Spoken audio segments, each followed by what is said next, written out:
It was a rainy afternoon in the heart of the city, the kind that made people rush under awnings or quicken their steps across busy sidewalks. Suits passed by umbrellas, heels clicked across puddles, and life moved on in its usual, fast-paced blur. But in a small corner outside a marble building that scraped the sky, a boy stood with worn-out shoes, a small wooden box slung over his shoulder, and eyes full of silent determination. He was no more than 10, maybe younger, with a mop of dark hair plastered wet against his forehead. His clothes were thin and soaked, but he barely shivered. He had more pressing concerns than the cold. He clutched a faded cloth in one hand and looked up at passers-by with quiet urgency. Few stopped. Most avoided eye contact. Some shook their heads without a word. But the boy didn't give up. Then came a man in a dark tailored suit, stepping out of a black luxury car. A chauffeur held an umbrella over his head as he moved toward the lobby of the building. His presence commanded attention. People moved aside instinctively. The little boy's heart pounded. He ran up with quick steps and blocked the man's path gently. "Sir, please, just $10. I'll shine your shoes. Please," the boy said, holding up his box. The man, a powerful CEO whose face often graced business magazines, paused. He looked down, surprised, not annoyed, not angry, just surprised. His shoes were polished already. Clearly, they didn't need a shine. And yet something in the boy's voice made him stop. "Why $10? He asked, genuinely curious. The boy's eyes widened with hope. "It's for my mom," he whispered. "She's sick. I need to buy her medicine. Please, just let me shine them. I'll do a good job. I swear." The man's eyebrows furrowed. Most would dismiss the boy's plea as a scam.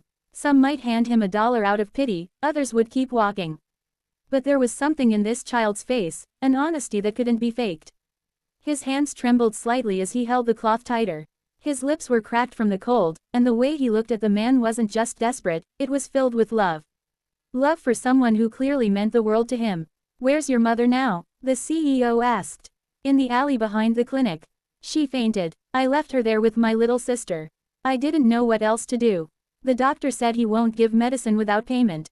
For a moment, silence hung in the air. The city kept moving, cars honked, phones rang, but the CEO didn't hear any of it. His mind had traveled years back to a time he rarely thought of anymore, a time when he too had stood on a street corner, dirty and hungry, with a mother who skipped meals just so he could eat. He looked at the boy again. "All right," he said quietly. "Shine my shoes." The boy's face lit up. He immediately got on his knees, opening his little box with practiced hands. His fingers were quick, wiping and buffing with surprising precision. As he worked, he spoke softly. "Her name's Amina. She's the best mom. She used to work at a restaurant, but they closed it. Then she got sick. Fever every night. I tried to get help but we don't know anyone. I just want her to get better." The CEO didn't interrupt. He simply watched. When the boy finished, he sat back on his heels and looked up. "All done, sir," he said with a shy smile.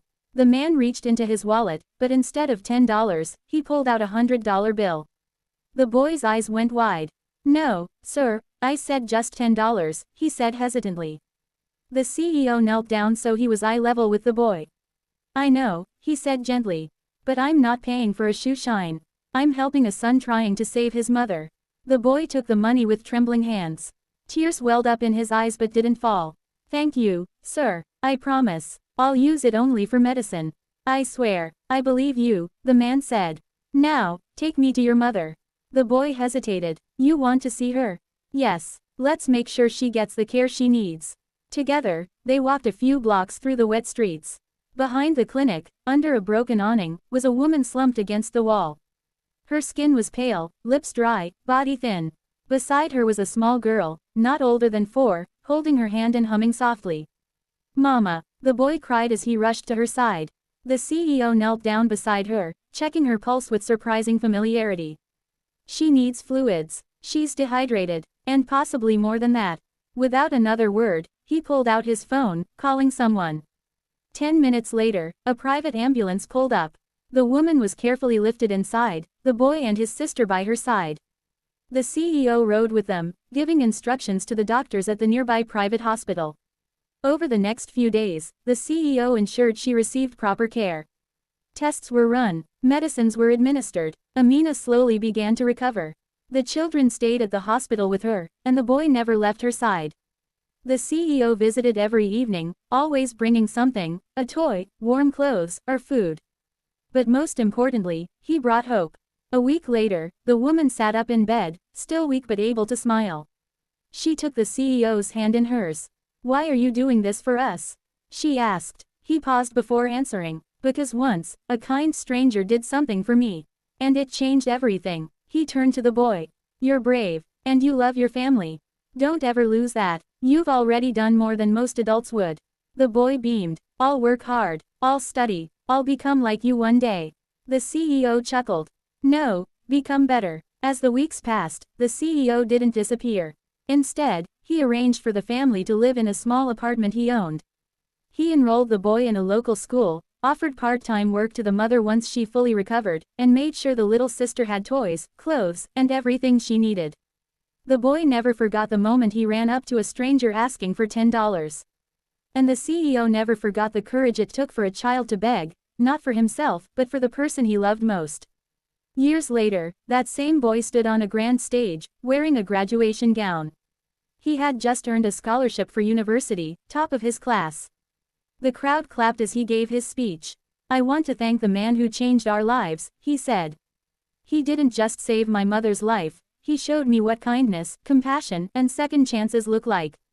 He taught me that when you lift someone up, you don't just help them, you create a ripple that can change generations." In the audience, the CEO, now older and grayer, wiped a tear from his eye. It had started with a small voice in the rain, begging for $10, not for food, not for himself, but for his mother. And that voice had become the echo of hope that touched hearts far beyond a single street corner. Not every beggar is a liar. Not every plea is a scam. Sometimes, behind small hands asking for help, lies a story of love, struggle, and the will to rise. And sometimes, all it takes to change a life is not judgment, but just one moment of listening. A soul-stirring story of how a simple act of compassion can transform not only one life, but an entire future.